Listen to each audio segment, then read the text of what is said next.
آج کی اس ویڈیو میں ہم جانیں گے 14 فروری کو عالمی سطح پر یوم محبت منایا جاتا ہے۔ کیا شریعت میں یہ دن منانا جائز ہے یا نہیں؟ اللہ تعالیٰ نے انسان کو جن قابل تعریف اوصاف سے نوازا ہے ان میں سے ایک محبت بھی ہے۔ جذبہ محبت خالق کائنات کی توحید پر دلیل بھی ہے اور اللہ تعالیٰ کا پسندیدہ وصف بھی۔ پیار کے ذریعے انسان بندوں کے دل میں بھی اپنی جگہ بنا لیتا ہے اور اپنے مالک کریم کا قرب بھی پا سکتا ہے۔ کسی بھی فائدہ مند چیز میں اس کی حد سے تجاوز کیا جائے تو وہ نقصان دہ بن جاتی ہیں۔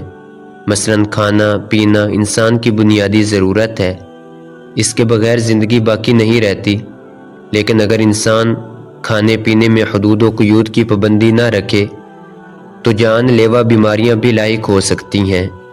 یہی صورتحال ہے الفت و چاہت کی بھی۔ جذبہ محبت کو پیدا فرمانے والے رب کریم کے دین نے اس کی حدود و قیود متعین فرما دی ہیں۔ اگر انسان اسلامی تعلیمات پر عمل کرے اور شریعت کی حد میں رہے تو محبت اسے ثریا کی بلندیوں سے بھی اوپر لے جاتی ہے، لیکن خدا نخواستہ اس راستے میں دینی تقاضوں کو بھلا دے تو یہی محبت اسے ثریا کی پستیوں سے بھی نیچے گرا دیتی ہے۔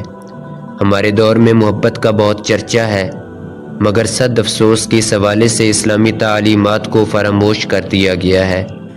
اسی روش کا نتیجہ یہ ہے کہ نوجوانوں کا کردار تباہ ہو رہا ہے، اخلاق بگڑ رہے ہیں اور خیش پرستی آخری حدوں کو چھو رہی ہے۔ محبت کے حوالے سے اسلامی تعلیمات کیا ہیں؟ اس کا جواب یہ ہے کہ محبت کے حوالے سے اسلامی تعلیمات یہ ہے کہ آدمی کو اللہ تعالیٰ کے ساتھ محبت کرنی چاہیے۔ دوسرا، اسلامی تعلیمات کے مطابق محبت یہ ہے انسان کسی سے بھی محبت کرے تو فقط اللہ اور اس کے رسول صلی اللہ علیہ وآلہ وسلم کی رضا کی خاطر محبت کرے، تو یہ محبت اس انسان کے لیے دنیا میں بھی سعادت و برکت کا ذریعہ ہے اور اس انسان کے لیے آخرت میں بھی رحمت و نجات کا سبب ہے۔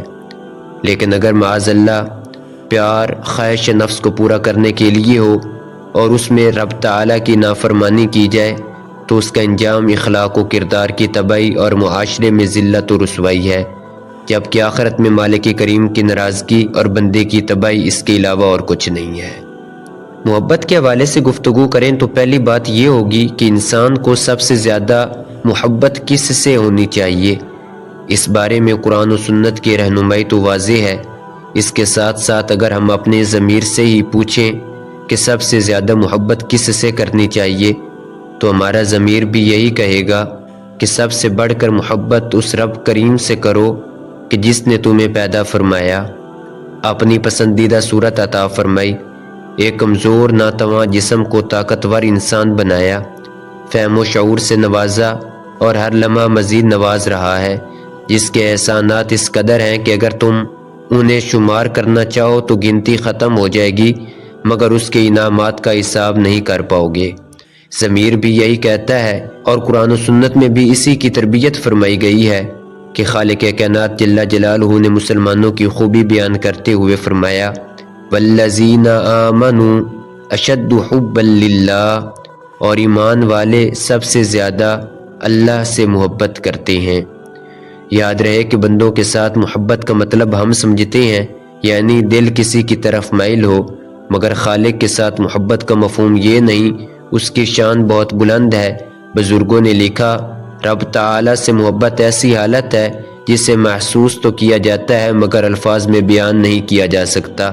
اس کی پہچان اس کے تقاضوں سے ہوتی ہے۔ محبت الہیہ کا تقاضا یہ ہے کہ بندے کے دل میں رب تعالیٰ کی تعظیم ہو، وہ اس کے قرب و رضا کا طلبگار رہے، اس کی بارگاہ میں حاضری کا شوق رکھے، خود کو رب کریم کا محتاج سمجھے، اس کے ذکر سے قرار پائے، یاد خدا کے بغیر اسے چین نہ آئے اور اللہ تعالیٰ کے حکم پر عمل کرے۔